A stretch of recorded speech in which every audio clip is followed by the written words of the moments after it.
Hello everyone, मैं मिथुन सिंह स्वागत करता हूं आप सभी का। आशा करता हूं आप सभी बहुत अच्छे होंगे। एसएससी जीडी की तैयारी अगर आप कर रहे हो 2023-24 के लिए, आपका एग्जाम जो है जल्द ही आने वाला है। ऐसे में सिलेबस को अच्छे से पढ़ लें, समझ लें कि किन किन टॉपिक को आपको पढ़ कर जाना है और उसी टॉपिक को अच्छे से तैयार करें, अपने बेस को मजबूत करें और फिर एग्जाम में जो है आप अपियर होएं।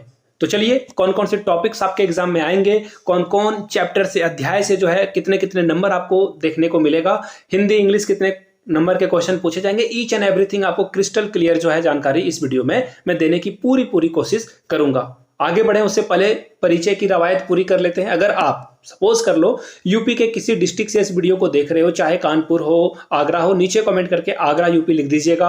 अगर आप झारखंड से इस वीडियो को देख रहे हो, देवघर से देख रहे हो, रांची से देख रहे हो, रांची झारखंड लिख देना है आपको। अगर बिहार से देख रहे हो तो पटना बिहार लिख देना है। जहां भी आपकी लोकेलिटी है प्लीज डू मेंशन, नीचे कमेंट करके बताइएगा। चलिए, अब सीधे मैं आपको सिलेबस की ओर लेकर चलता हूं, ऑफिशियल पीडीएफ की ओर में लेकर चलता हूं। आप जो है इस पीडीएफ को एसएससी के वेबसाइट से देखिए, यहां से मैं आपको वेबसाइट भी दिखा देता हूं, https://ssc.nic.in पर जाकर आप इसे देख सकते हो। चलिए, थोड़ी बहुत जो है जानकारी पहले मैं आपको दे देना चाहता हूं। एप्लीकेशन की जो प्रक्रिया है वो 24/11/2023 से लेकर के 31/12/2023 तक चलेगी और एप्लीकेशन की जो ऑनलाइन रिसीट की डेट है वो 31/12 यानी कि 31 दिसंबर तक रखी गई है। Last date and time for making online fee यानी कि ऑनलाइन फी जमा करने की तिथि जो है वो 1 जनवरी 2024 रख दी गई है। विंडो फॉर द करेक्शन यानी कि अगर आपका एप्लीकेशन करते समय कुछ गलतियां हो गई है, नाम में मिस्टेक है, डेट ऑफ बर्थ में मिस्टेक है, फादर्स या मदर्स के नेम में मिस्टेक है, मार्किंग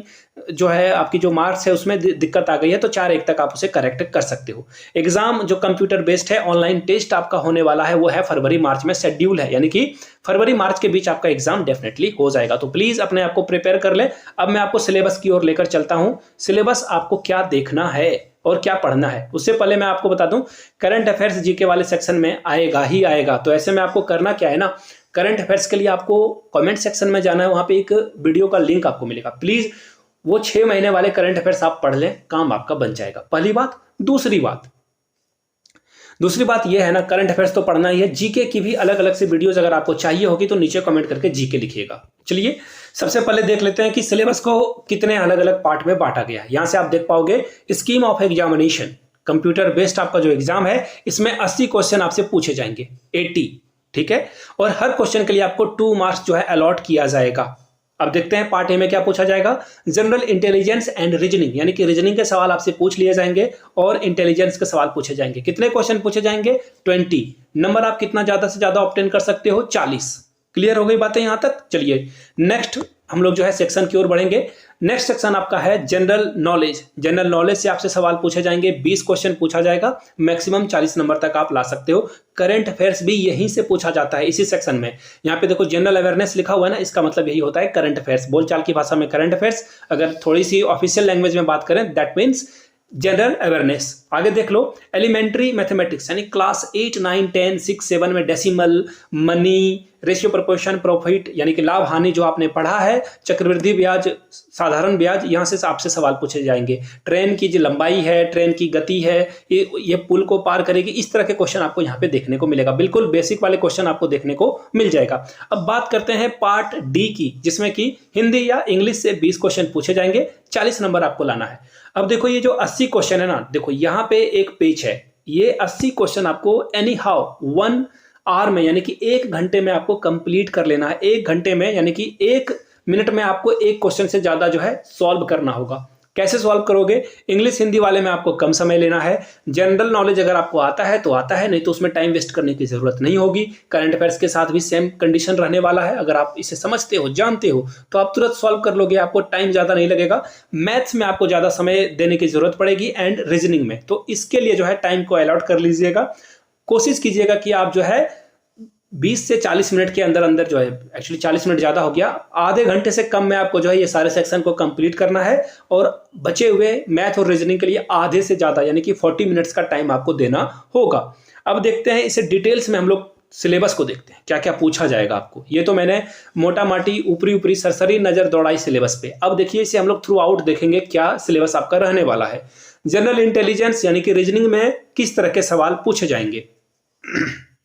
सॉरी, यहां से देखो, विजुअलाइजेशन से क्वेश्चन पूछा जाएगा, जिसमें कि रिलेशन कॉन्सेप्ट से भी सवाल पूछा जाएगा, ऑब्जर्वेशन से सवाल आपसे पूछ लिए जाएंगे, वर्बल और नॉन वर्बल कोडिंग डिकोडिंग से सवाल पूछा जाएगा, अर्थमेटिक नंबर जैसे कि 2, 4, 6 ऐसे। ये तो मैंने एक आपको एग्जाम्पल दिया, ऐसे क्वेश्चन एग्जाम में आते नहीं है, डिफिकल्ट क्वेश्चन आपको देखने को मिलता है, तो इसे भी आपको सॉल्व करना है।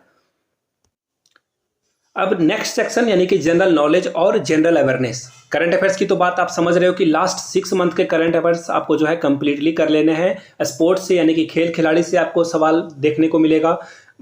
जो राइटर के बुक है, नए नए बुक्स के जो राइटर हैं वो, उनसे सवाल आपको देखने को मिलेगा। जो भी साइंटिफिक डेवलपमेंट है यानी कि वैज्ञानिक प्रगति, उससे सवाल आपको देखने को मिलेगा। इसके अलावा जो पॉलिटिक्स में हलचल हुई है, यानी कि किसी राज्य के सीएम अगर कोई नए बने हैं वो आपको कर लेना है। राज्यपाल यानी कि गवर्नर कोई नए बने हैं वो देख लेना है। और जो इंपॉर्टेंट घटनाएं हैं, अगर कोई रेल दुर्घटना हुई हो उससे सवाल आपके बनते हैं। तो ऐसे में, और जो क्रिकेट वगैरह में वर्ल्ड कप की एक अलग से वीडियो में लाने वाला हूं आप लोगों के लिए। वर्ल्ड कप 2023 से जो रिलेटेड जीके आपसे पूछे जाएंगे एग्जाम में, उसके लिए एक अलग से वीडियो बन जाएगी। आगे देखिए क्या क्या आपसे जो है यहाँ से सवाल पूछा जा सकता है, वो मैं आपके साथ डिस्कस कर लेता हूँ। देखिए यहाँ पे जो इन्होंने लिख रखा है उसी के बारे में। देखिए इन्होंने कहा है कि आपको जो है कल्चर के बारे में पढ़ लेना है, भारत और पड़ोसी राज्यों के बारे में। यहाँ से मैं नेबरिंग कंट्री के बारे में देखो इन्होंने लिख रखा है। इसके अलावा स्पोर्ट्स यानी कि गेम के बारे में पढ़ना है आपको, हिस्ट्री पढ़ना है, कल्चर पढ़ना है, ज्योग्राफी यानी कि भूगोल, इकोनॉमिक्स आपको पढ़ना है, जनरल पॉलिटिक्स आपको पढ़ना है, और भारतीय संविधान यानी कि इंडियन कॉन्स्टिट्यूशन को भी पढ़ लेना है। रिसर्च डेवलपमेंट जो भी आती है वो आपसे सवाल यहाँ पे करेंगे, तो इन चीज़ों को अच्छे से पढ़ लें। मैथमेटिक्स के सिलेबस को हम लोग जो है बात करेंगे, इंग्लिश में मैं बोलूँगा, हिंदी भी उसका जो है आपको ट्रांसलेट करता ही जाऊँगा। नंबर सिस्टम आपको पढ़ना है यानी कि संख्या पद्धति, इसे अच्छे से पढ़ लेना है आपको। उसके बाद देखो होल नंबर, नेचुरल नंबर यानी कि प्राकृतिक संख्या क्या होती है, पूर्ण संख्या क्या होती है, इससे सवाल आपसे पूछा जाएगा। ठीक है। उसके बाद देखो डेसिमल से सवाल पूछे जाएंगे, फ्रैक्शन यानी कि बटे वाले सवाल पूछे जाएंगे। इसके अलावा रिलेशन जो है नंबर्स के बीच का वो, और फंडामेंटल अर्थमेटिक ऑपरेशन आपसे सवाल इससे भी बनेगा। परसेंटेज यानी कि प्रतिशत से सवाल बनेगा। रेशियो प्रोपोर्शन यानी कि ये जो अनुपात समानुपात है वहां से सवाल देखने को मिलेगा। यहाँ से देखो एवरेज आपको दिख रहा होगा। इंटरेस्ट यानी कि कंपाउंड इंटरेस्ट, इसके अलावा आपसे जो है सिंपल इंटरेस्ट से भी सवाल बनेंगे। प्रॉफिट लॉस यानी कि लाभ हानि, डिस्काउंट से सवाल बनेंगे। मेंसुरेशन यानी कि क्षेत्र मिति, जिसमें आपको ये हिंदी में से शंकु बोलते हैं। इसके अलावा जो है शंकु के अलावा जो है आपको कौन, जिसे शंकु ही बोलते हैं। इसके अलावा सिलेंडर के अलावा जो है घन घनाभ यानी कि क्यूबाइड से सवाल आपको देखने को मिलेगा। इसके अलावा फ्रस्टम भी पढ़ लेना है, क्लास 10 में फ्रस्टम भी पढ़ना होता है, तो वहां से भी सवाल बनेंगे। टाइम एंड डिस्टेंस से सवाल बनेगा, रेशियो और टाइम से सवाल, और फाइनली टाइम एंड वर्क से भी सवाल बनेगा। ठीक है। हिंदी इंग्लिश में देखिए इन्होंने सीधी सीधी बात कर रखी कि अंडरस्टैंडिंग आपको समझना है। कॉम्प्रिहेंशन से सवाल पूछे जाएंगे, यानी कि एक पैसेज लिख दिया जाएगा और आपको उसका जो है वहां से जो क्वेश्चन बन पड़ेंगे उसका आंसर आपको ढूंढना है। और फिजिकल यानी कि जो फिजिकल एफिशिएंसी टेस्ट है आपका, है ना, फिजिकल बोलचाल की भाषा में बोला जाता है, वो एक बार सरसरी नजर हम लोग दौड़ा लेते हैं। मेल के लिए 5 किलोमीटर जो है आपको 24 मिनट में कंप्लीट करना है। फीमेल के लिए 1.6 किलोमीटर 8.5 मिनट में कंप्लीट करना है। और रेस की बात करें 1.6 किलोमीटर 7 मिनट में आपको कंप्लीट करना है। और महिलाओं के लिए 800 मीटर को जो है 5 मिनट में कंप्लीट कर लेना है। ठीक है। आगे देखिए, अगर हाइट की बात करूं, मेल के लिए 170 मीटर रखा गया है, सेंटीमीटर रखा गया है, और फीमेल के लिए 157 सेंटीमीटर रख दिया गया है। और जो शेड्यूल्ड ट्राइब्स हैं उनके लिए 162 मेल के लिए और फीमेल के लिए 150। और जो ऑल शेड्यूल्ड ट्राइब हैं नॉर्थ ईस्टर्न स्टेट के, उनके लिए 157, उनकी हाइट कम होती है, इसलिए यहाँ पे हाइट भी आपको कम देखने को मिलेगा। मेल का कितना है 157 और फीमेल के लिए 147.5। शेड्यूल्ड ट्राइब जो left wing extremist affected district हैं उनके लिए 160 रखी गई है और 147.5 रखी गई है। जो मराठा रीजन से आते हैं उनके लिए 165 रखी गई है मेल के लिए, फीमेल के लिए 155। इसी तरह से मिजोरम, मेघालय, नागालैंड, सिक्किम, मणिपुर, यहाँ से 162.5 और महिलाओं के लिए 152.5। अगर मैं बात करूं दार्जिलिंग की, इन डिस्ट्रिक्ट की बात करूं तो यहाँ पे 157 और महिलाओं के लिए 152.5 रखी गई है। चेस्ट की बात करें तो जो है चेस्ट आपको जो है 80 सेंटीमीटर आपका जो है होना चाहिए, और उसमें हवा भरोगे यानी कि सांस लेकर फुलाकर वो 5 सेंटीमीटर आपको एक्सपेंड करना होगा, बढ़ाना होगा। आगे देख लीजिए, शेड्यूल्ड ट्राइब की अगर मैं बात करूं तो 76 जो है सीना आपका होना चाहिए, और जो गारो खासी वगैरह मराठा रीजन से आते हैं, चाहे वो आसाम हो, जम्मू कश्मीर हो, लद्दाख हो, वहाँ से 78 में भी आपका छाती काम कर जाएगा। महिलाओं के लिए छाती वाली कोई कंडीशन होती नहीं है। नॉर्थ ईस्ट वाले स्टेट की बात करें तो 77 आपका जो है होना चाहिए। वेट जो है आपके एप्रोप्रिएट, यानी कि जो आपका हाइट है उसी और एज के अनुसार आपकी हाइट होनी चाहिए। आई होप कि मैंने सारी बातें क्लियर कर दी हो।